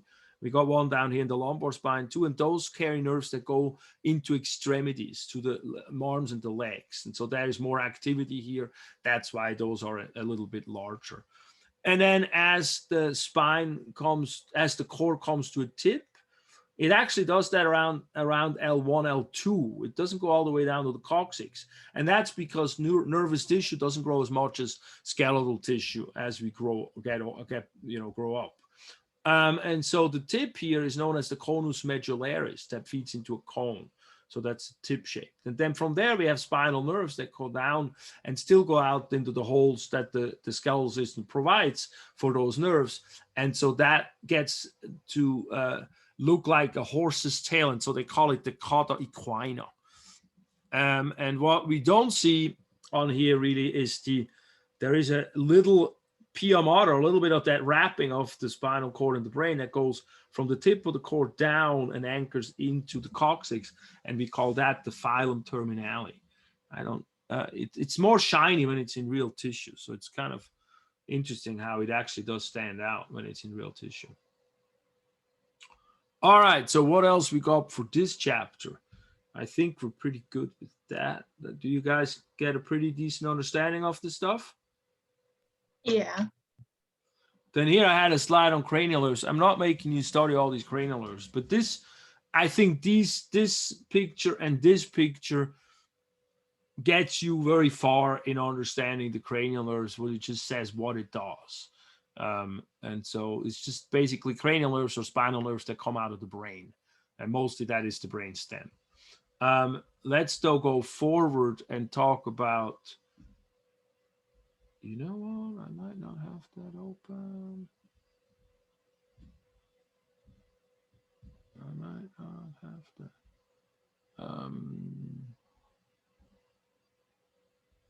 Oops. Where would that be?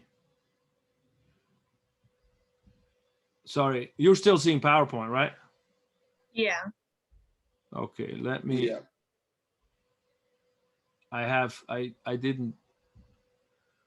I didn't open the last PowerPoint. That's what I'm doing right now. Just gonna open it real quick, and it should be shown up there. So I think that's our last chapter, right? Oh, and we actually have a little bit of review on that chapter, a little on the review sheet too. So let's do that, and then do a little quizzy, and then go home. Oh, we already are home. Finish up. Isn't it kind of nice to have school at home? I mean, there's some okayness to this, right? For you guys too, or not? Yeah. I think it's nice because it's in the comfort of your own home. And when I was in college, I would have to like plan out how far or how long it would take to drive, how long it would take to walk, and then find a seat and then wait. And then after walk back and then drive home. Yeah, no, it's totally right. That stuff I definitely don't miss. Yeah, I agree. Well, and I think there's an argument. You feel the same way, Anthony? Yeah, you could do time management a lot better. You have a lot more time. That's why. It's just like you could just kind of roll out of bed and go on your laptop and get on the computer and start doing homework. Like it's just way easier. But sometimes it's a little rough. I like being in person, asking questions and stuff, but I definitely do have some benefits of being at home. Yeah. No, I feel it's an interesting experiment that has gotten a lot of, in some ways, positive feedback too. I think some people have a hard time with the online self-paced studying, but for the most part, most students pick it up pretty okay. And I think the Zooms are actually, we can make good fun out of it, right? Yeah, I think the Zooms are helpful. If I didn't go to college before like the pandemic, I think I'd be struggling a lot. But since I was already in person for 4 years, I think it makes doing online a little bit easier. But if I was like a freshman in college, like straight out of high school, I think I'd have a really hard time. Yeah, I think a lot of support. Well, that's one reason why I do feel, not that I necessarily want to, but I do feel like, it should be synchronous instructions. Even on Zoom. I mean, if I could, I would choose in-person classes. Well, is the fall coming back for you guys, or what's? Because I'm going to try staying online because I can serve a better demographic from my end. I can serve more. Yeah, people. I think they said that they're moving back online or in person in the fall, but I'm not sure if they're still going forward. Yeah, I'm pretty sure it's like an option thing. It's kind of gonna be like 50-50 or like 60-40 kind of. Okay. So just having whatever you feel comfortable with. Well, no, I think that's good because I think it's important to also be sensitive to people who might have, we don't know how much trauma the different people have gone through this COVID situation. Oh yeah. I'm sure there's people that feel not too comfortable sticking their heads together and dissecting an eyeball with each other or something. Yeah. So but that's why it's also interesting how Merced did the dissection kits. I think they try to pivot pretty well with certain things. I really was very happy to see that. So anyway, let's talk about the sensory system briefly. We have different sensations. We can classify sensors by stimulus type. We can we have mechanoreceptors. They pick up muscle tendon things, stretches, the mechanical things. They're the touch receptors as well, for example, or the proprioceptive receptors that pick up when a joint moves or muscle contracts. Thermoreceptor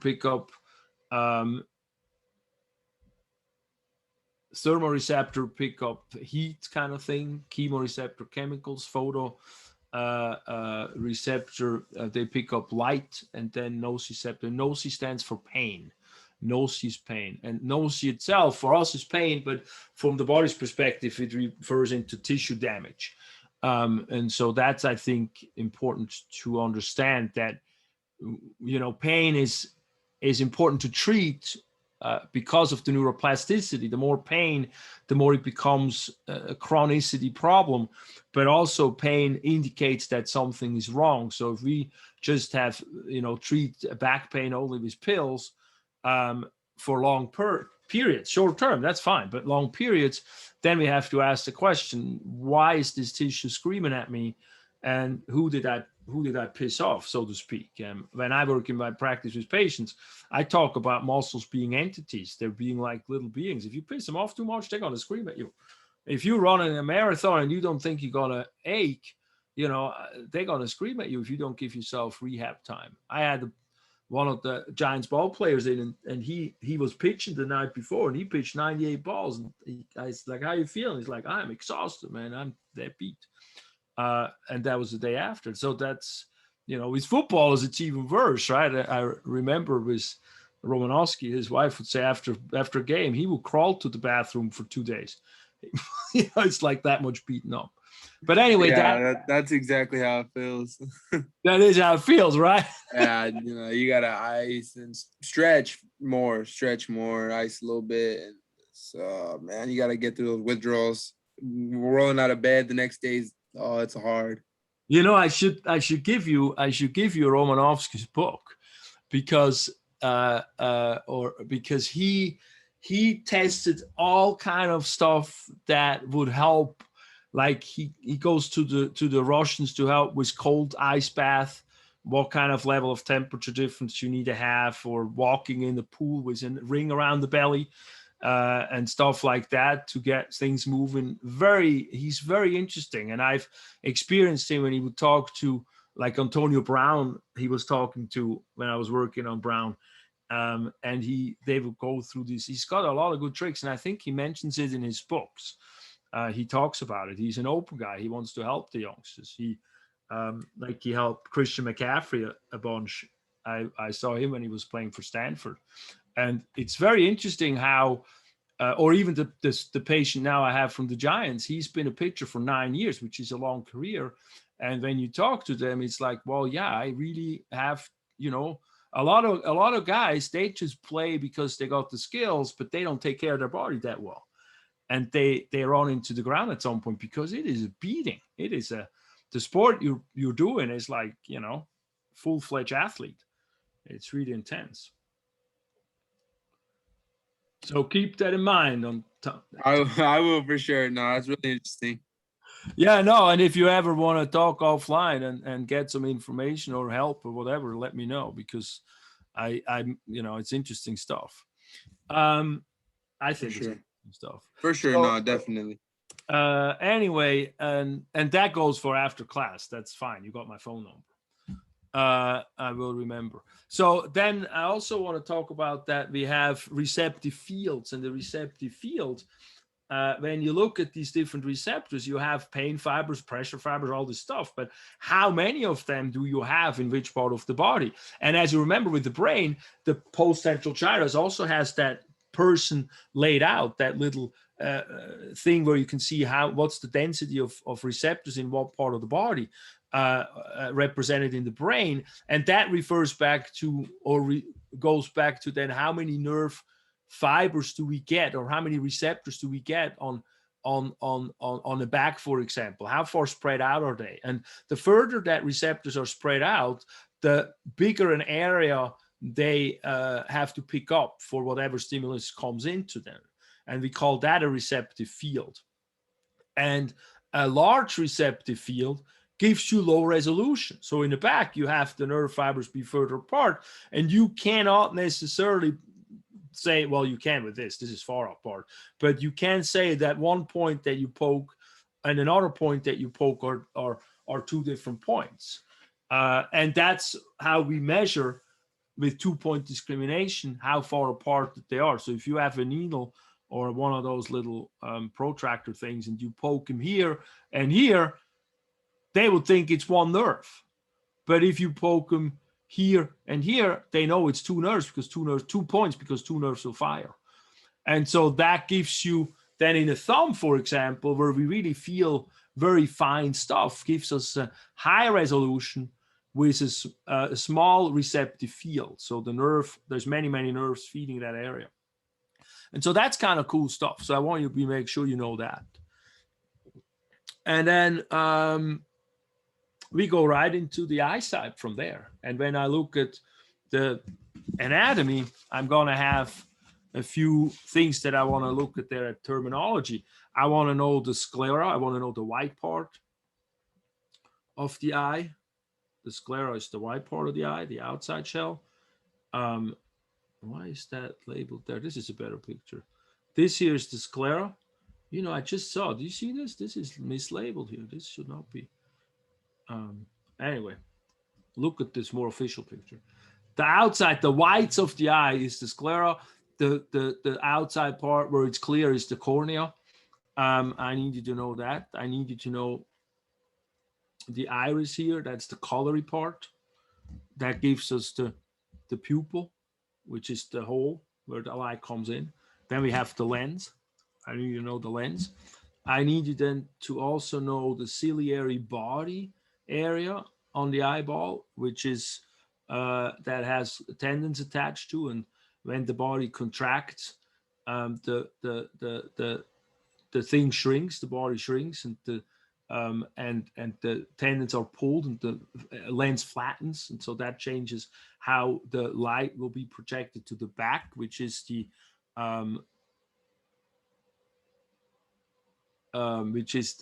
retina. I don't have the retina as a term, but the retina is the back where we have the nerves. We have the rods and the cones in there embedded, and then they give us vision. And so that's pretty much for the terminology on the eyeball. We also have the lacrimal gland on there, and the lacrimal gland is on the outside laterally, and it makes tears, and the tears cross over, and the tears go into the tear duct, into the lacrimal duct, the lateral punctums, and then into the nasal cavity. And that's why, if you're crying a lot, you need a lot of tissues because of that. And I also talk about the eye muscle. Let me go to the eye muscles. We have the eye muscles. That's an interesting thing. The eye is moved by 6 muscles. 4 are going straight from the eyeball back, and they are on the sides. We have one on the medial side, one on the lateral side, one on the top side, one on the inferior side, low side. Those are rectus muscles, so those are 4 recti. And then we have 2 that are called obliques. We got one that's on top, that's a super oblique muscle, and we got one on the bottom. You can't really see here well. There you go, that little thing. That's the inferior oblique muscle. So we got 6 eye muscles that I do have a model that I use for. And so then as we go into the review list, then we talk about rods, and we talk about cones in the retina, and they're embedded in the pigmented epithelium in the back of the eye wall, which is the retina. That's what that is. And within those, what I like about those rods and cones is the fact that within them are light absorbing molecules. And when light hits, the light absorbing molecule will detach from the protein opsin, and it then that is when it fires up a nerve. And so that's really a chemical change for when light hits molecules in these discs, and we have the opsin detached from the retinal molecule, and then that fires an impulse up from those rods and cone cells up to what they call horizontal cells, or actually bipolar cells, and then ganglion cells, and then the ganglion cells become the nerve, the optic nerve that leaves the eyeball. And so that's kind of how in short that whole thing works. And we have rods and cones because the rods are coded for different for the rods are night vision. Where is the thing here? The rods are night vision, and the cones are color vision. So the rods are good for dark vision. They are very sensitive. That's like when you go from the light to a dark room, it takes you a while to be able to see the dark, but after about 20 minutes, you will see the dark, because all the cones are. What happens is when you go from the dark to the light, you see it blinds you, right, very often. And that's the blinding process is when the rods get overwhelmed by light, because they're very sensitive. So they fire up a lot of these impulses, and that's why it's like we got to close the eyes and put sunglasses on, and then slowly we can get used to the light. And that's when the rods are used up. All their rhodopsin is detached, and it's all used up. And so then they stop firing, and then the cones really can see color vision. And so they have a different threshold of that firing of a process. How much light do they need to have come to them? And that's when you go into the dark, the rods are all used up. They got to build up rhodopsin that then they can detach it, and that's why it takes us a while to get used to the darkness. And so that's kind of cool where we could see how that works. So are the rods like detaching, or are they just using different rods when it goes from like light to dark? Or what are the rods doing? Oh, that's, yes, awesome question. When you look at this one here, this slide here, you see this is the optic nerve, because you see all the blood vessels going in and out. So that's where they go in and out too of the eyeball. But then here you see this fovea centralis, and you see this macula lutea. And this is an area where, because one thing that's weird, if you think about it, you got light coming in, light having to penetrate the ganglion cells, the bipolar cells, and then they hit the rods and the cones, which are the light sensitive cells. That's kind of weird if you think about it, because they have to get through all this stuff before they actually can activate. That doesn't seem to make for clear vision. You would want to have them go the other way, right? You want to have the light hit the rods and the cones, and then the other cells come towards the back end, so they are really in straight shot of the light rays. But that's not how we are made. But what happens is, we're in an area where we have central vision. If you really focus on something, that's where all these ganglion cells and bipolar cells are pushed to the side, and only the rods and the cones are exposed. And so the macula lutea, oh my God, is where we have that the other cells that are pushed to the side, and the fovea centralis is where we only have, at that point, we only have cones exposed there, because we only use that really full-fledged for color vision, that full center piece of the vision. And so that's, so you don't detach the rods and the cones, they are already distributed and they're embedded, they're laying in that retina. That makes sense? Yeah, that central vision, when you said that like the ganglion cells and the bipolar cells, they move out, is that kind of why when we focus on like one thing, everything around us like kind of blurs out? Like it doesn't go away like complete darkness, but it kind of blurs out when you like tunnel vision on something? Yeah, you know, I would, yeah. Do you have some rudimentary integration of stuff in the in those cells, the biporals, and then especially the horizontal cells here, but I'm not sure how much, and how much of that is happening inside the brain. You know what I'm saying? Yeah. But you're definitely firing with, the more you focus on something central, you're firing more of those cones off to the brain. I think that's also a matter of focus. I think that is probably an intensity in the source when you start looking at something. But I'm sure there's also stuff happening, because then the brain, you know, gets fed all this impulse, and then whatever we do with it is in the back, in the visual cortex happening. What's interesting about the nerves going in is you have the visual fields, you know, the outside part of the eyeball and on the one side, and then the medial part on the other side goes to the same visual field. And so as you have the information go back, you have it organized that as we get to the brain, both eyeballs same visual fields come together, so we can integrate the information in a three-dimensional fashion. So that's kind of cool, if you think. So that's the optic chiasm right in here, where we have this splitting over of some of the nerve fibers. And so it's called optic nerve, and then we have optic chiasm, then it's called optic tract, and then it's called optic radiations as it gets out of this here's the thalamus, the lateral geniculate is the thalamus. So that's where that goes. So in later anatomy classes, you have these pathways you name a little bit. And then also sometimes the lesions, we can tell what lesion is created by what can't we see. But we don't have, unfortunately, have time to go into that too much detail. What we have, though, a little bit more time is then is the ear. The organ of hearing. So when you go back to the anatomy term, we have a few structures we want to label there. We have the auricle. Oh, look, the auricle is the whole thing. Of course, now it will say pinna. So the outside part. And we have the external ear canal here. Then we have the tympanic membrane here. So the sound waves come into the ear. And then from there, they get transmitted onto bones. We have these three bones, the malleus, the incus, and the stapes.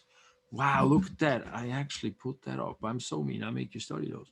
So there's 3 little bones, malleus, incus, stapes. A lot of hearing loss has to do with sclerosis of these bones, arthritis in these bones. And then we have the cochlea. That's this round structure here that's carved out of bone. That's where we have hearing happening. And we have also these semicircular canals that go in all different directions. And they help us with balance. We have these balancing ones that go with directional balance, and then we have some on the bottom that go with acceleration, deceleration, either going up and down or forward or backwards. And then we got the Eustachian tube, and that's the connection of the middle ear to the nasal cavity. And that's when you go like in an airplane or so, people need to chew chewing gum or push their nose and open up this tube to balance out the pressure. That's what that is for. So that's in terms of the anatomy portion from the ear. Here you see the semicircular canals and the cochlea a little bit better. And look, oh, that's why I label it, because I even colored it where the incus and the stapes and the malleus are. But what's really cool about the brain is how we hear. So when we think of the ear, we describe often, we need to make sure we have the organ of hearing in there and the organ of equilibrium. I need to make sure you understand that for the test. And then when we hear, though, what's really cool, I think, is we have the vibrations go here to the what's called the oval window. And then that's the cochlea stretched out. So that actually is round, but it stretched it out to make us see what happens. And so the sound waves, well, this space, they didn't show this well. This space is widest here and narrows towards the top. And the sound waves, depending on the pitch, depending on how your pitch is, the wave is bigger or smaller. And at some point, that sound wave will hit the top wall, which is bone, and it will cross over into a middle section that's a different fluid-filled membrane structure that harbors this organ of Corti, which is the hearing apparatus in it. And those vibrations, they go through that middle section and they vibrate this part here, this plate, which is right here, this basilar membrane. And on top, we have this membrane called tectorial membrane. And from the bottom, we have these little sensory hairs that are attaching to or touching the tectorial membrane. And if that vibrates, those hair move and they bend, and that sends a nerve impulse to the brain and says, oh, we heard something. And that's how that cochlea is shaped when you look at which low pitch or high pitch can cross over. So that's pretty neat, I think. Don't you think that's pretty neat? Yeah. And what did you say was usually the one thing where people's hearings go out? What was it? When people's hearing get less. Well, when we look at hearing loss, when we look at hearing loss, we differentiate between mechanical and neural. And so mechanical hearing loss has to do with the vibration going into the place where we have these hair cells that vibrate. And so that's all that is described in where is the problem with the sound waves going through. Do you have a lot of earwax? Is that not going through? Do you have arthritis in these little bones? Is that why the vibrations don't get transmitted? And that's why we don't hear so well, because they're stuck, the gears are stuck, so to speak? Or is it because maybe they got a nerve, when the nerve goes from there's a problem in the nerve that travels, or there's a problem structurally in this apparatus that doesn't function right? And so we differentiate, and we can differentiate that really interestingly, because we can take a tuning fork and see, can you hear through the air? That's then the sound waves. And then you put the tuning fork on the skull, on the bone. And if you can still hear through the skull, you bypass the sound waves, because when the skull vibrates, these hair cells vibrate too. So you can transmit the vibration not through sound waves, but through those waves on the skull. And then you bypass the you bypass the conduction part of the hearing apparatus, and then if you still have a hearing problem, it's neural and it's not mechanical of origin. In the classroom, we do a lab on that. It's kind of cool stuff, actually. I love when exams for the patient, things when they make sense and they show you how the body functions on the inside. I really like that when it shows up like that. Anywho, did that help a little? Yeah. So if you have a mechanical origin problem, would you use hearing aids? Oh yeah, a lot of the hearing aids are used because of that. Like well, I was just asking, if you had a neural problem, would you be able to use hearing aids or no? Well, different hearing aids, because there's stuff now that conduct stuff through the bones, and people can have, some people have things that are attached to the bone also on the outside of the ear. And I think there's a lot of technology probably at this point that helps with the neural hearing as well. Okay. Deafness from that, yeah. But definitely, if you see hearing aids, we're intensifying the stimulus, and one big thing is that, again, if you have like otosclerosis here, for example, if the bones are a little old and don't work so well no more. So with that, let's see real quick. I know we're going over, so I don't want to do a quiz, but I'm not going to do a quiz, but I'm going to say I did a quiz.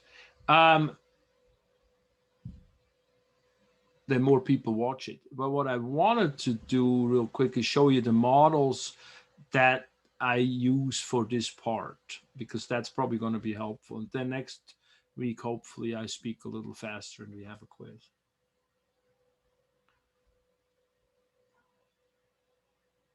You can also, if you do want a quiz, you can go on my YouTube channel at Doc Muley and look at the Bio 24 classes. At the end, I always do a quiz, and you're pretty much caught up with each other.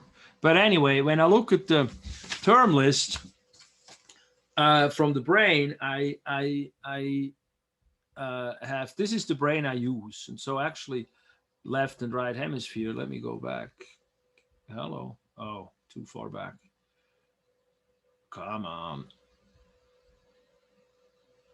No, I don't have a whole brain showing, but you have one hemisphere here and then one on the other side. And so this is the left part, and this is actually the right side of the brain. We can't see it. Oh, yeah, you can't see it. Of course not. Thank you. I have to unshare and then share again to go to a different program. So anyway, this is the right side of the brain hemisphere. So you got a right and a left hemisphere if you look at a whole brain. I use this brain pictures and videos like in the second test for the final part of the class. And then we got a longitudinal fissure is actually the separation between right and left. You can't see it here, but it's the space going all the way down. It's the reason why we can take the brain apart from right to left. And then we got the different lobes. We got the frontal lobe here. Let me go to the other picture for the lobes. Frontal lobe here. We got the parietal lobe here. We got the temporal lobe here. We got the occipital lobe here. And we got the pre-central gyrus and the post-central gyrus right in here. You see those, right? Those are little colored. And then what we can also see on here is the cerebellum. That's back in here. And we can see the olive. You can see the olive here is supposed to be green. It is green. It's just a little in the shadow. And then, so that's the olive there. And then I want to show you the insula. Give me forward capacity here, please. There, insula. When you take the brain apart, this is the front portion of the right hemisphere, and this is the back portion. And the insula is right in here. You can see that yellow, gray, brownish thing here. And then from this angle, we can actually see the pituitary gland right in here. And we can also see this thalamus. So the thalamus is this structure right in here. The reason why I'm showing it here real quick is because this here is the basal ganglion. So that's not on the list because it's very close to the thalamus name or location. So the thalamus is right here. You can see that. And then here, this is the hypothalamus. And this is the pituitary gland again. And then back in here above the cerebellum, we have the inferior colliculus and the superior colliculus. And those are also colliculi. Those are structures I like. And then we have the pons here. And then below here, we have the Medulla Oblongata. And I do have pyramids on the list, but I don't have a picture of it. What I have a picture of here, though, and the pyramids, if you see them, you know, oh, actually here, they're actually, the pyramids are, there is a brain that shows a crossing here, and that's the pyramids in the front part of the cerebellum. So, I mean, the medulla oblongata. If you see a structure in anatomy that's in the front of the medulla oblongata here, it's most likely the pyramids. But what I wanted to finish up with is this model here, and this is the plastic a model made from the spaces that are carved out that are filled with cerebrospinal fluid that go through the brain. And so you have the lateral ventricles here on both sides, and then they come together in the middle, and this is in between the thalami, and that's the third ventricle. And then here you have this stalk going down, and below it gets wider again. The wider is the fourth ventricle. The stalk here is the cerebral aqueduct. And you see them in here, you see the space. When first I got this brain, it's like, why doesn't it fit together? Well, that's the space you can see here is the lateral ventricles. And then here you see the cerebral aqueduct carved out, and here you see the fourth ventricle. And then it goes down through the central canal on the spinal cord, which we should also have a quick look at. The spinal cord. Oh, shoot, we have all these pictures we got to look at real quick. Spinal cord is right here. You got the vertebra that it sits on as a cervical vertebra. So you know that's the back, that's the front. This here is the dorsal ganglia on this bulge. And so on this side, you can see where it's covered, and that will be then the spinal nerve, the whole nerve. And as those come out, these become the posterior roots, or the posterior dorsal roots right in here, coming off the bulgy part, so you can trace them down. So then in the inside, you have the posterior horn, lateral horn, anterior horn. In the front here, you have the motor roots that go out, or the anterior ventral roots. And then here you got the longitudinal fissure. Is that also all right? Anterior groove. This is the anterior groove, sorry. Anterior groove, and here is the central canal. And we also have a posterior medium septum, that's right, located in here, that we can sort of see. That's this brown little thing. And from there, those are all the structures on the spinal cord. Hold on real quick. My computer's running out of battery. I don't want to lose you. Let me go briefly to the eye. Eyeball from the outside. Hello. This is from the outside. This is the back. This is the front. We have the lacrimal gland. We see here, this is the lateral rectus, where the lacrimal gland is lateral. So the lateral rectus is right here. The superior rectus is right here. The inferior oblique is right in here. We can see those there. The white stuff here, that's the sclera. When I look at the eyeball from the other side, the medial side, I can see the medial rectus here. You see the gland is on the other side, so you know that's medial. Medial rectus here. Inferior rectus is down in here a little bit, and then this here is the tendon of the superior oblique muscle. And so that's what you see there on the model. You also, and these models are also used on the reviews on the Canvas review thing for test 3. The optic nerve comes out in the back. When you look at the front, I have a question. Yes, ma'am. I thought the medial rectus was next to the lacrimal gland. No, the lateral is next to the lacrimal gland. The lacrimal gland is on the outside. Oh, I thought the lacrimal gland was the tear ducts thing. No, the gland is on the outside. The tear ducts are in the inside. Oh, so okay. The tears go across the eyeball from the outside to the inside. Oh, okay.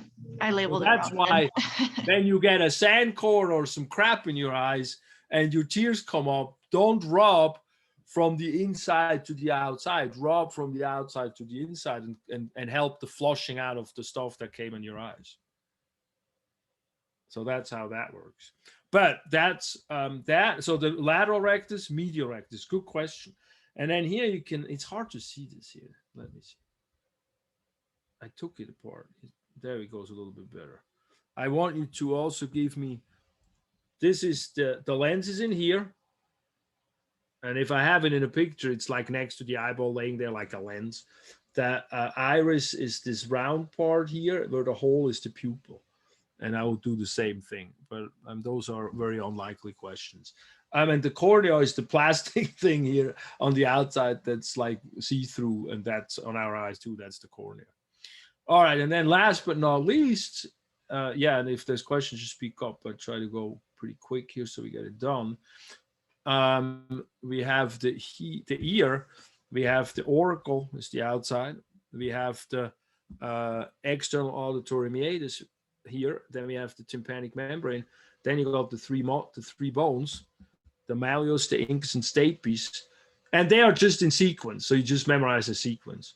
And I think I have a picture of the bones here, but let me just show you. Yeah, actually,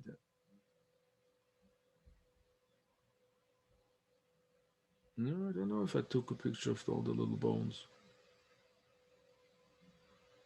You see the stapes is right here. That's the stapes. And then the second one is the incus. And then the first one looks a little like a malleus that's attached. The first one is attached to the, you can memorize because the first one's attached to the tympanic membrane. And the last one, the stapes, is attached to the cochlea, or the part, the inner ear portion, that the oval window that then feeds into the cochlea, that is that snail structure that gives us the hearing. And then on this side, we have the semicircular canals. And the Eustachian tube is what goes downward. You could see that here pretty well. If it comes up, that goes downward right in here. That's the Eustachian tube right in here. We also got some muscles that actually what they do is they attach to the bones and they decrease the vibration transmission. So if the music or so is really loud, these muscles start being contracted, and make sure we don't damage our ear too much. All right, that's all I have. And I am so sorry we didn't do a quiz, but do you guys have any questions before we close it out? I didn't see those pictures anywhere in the modules. You know they're not. Oh, okay. Which is on my list of to-dos. Oh, okay. To make a list of, a PDF list of those lab models. Okay, because you said they were on there, and then so I started looking because I would have printed them. Well, I made it for the second test, and then somehow I spaced out and didn't after. So this was all after COVID, and then I didn't finish making this for the second test. So I'm gonna make sure I make that either tonight or tomorrow. Okay. And if not, if you could shoot me a text, where is that list? Okay, I will. I'm too distracted with all the stuff. That's okay. No, I appreciate all of that. All right, but is that we're in a pretty good place with this material? Yeah. Yeah. Good. Well, then I really thank you guys for being part of it, and hopefully you can be part next week again when we start going to the finish. And look at that. This was booklet 5. We're going to go to booklet 6 next week. We're getting there. Yep. Yes, sir. All right. Have a good one. You too. Bye. Bye. Thank you.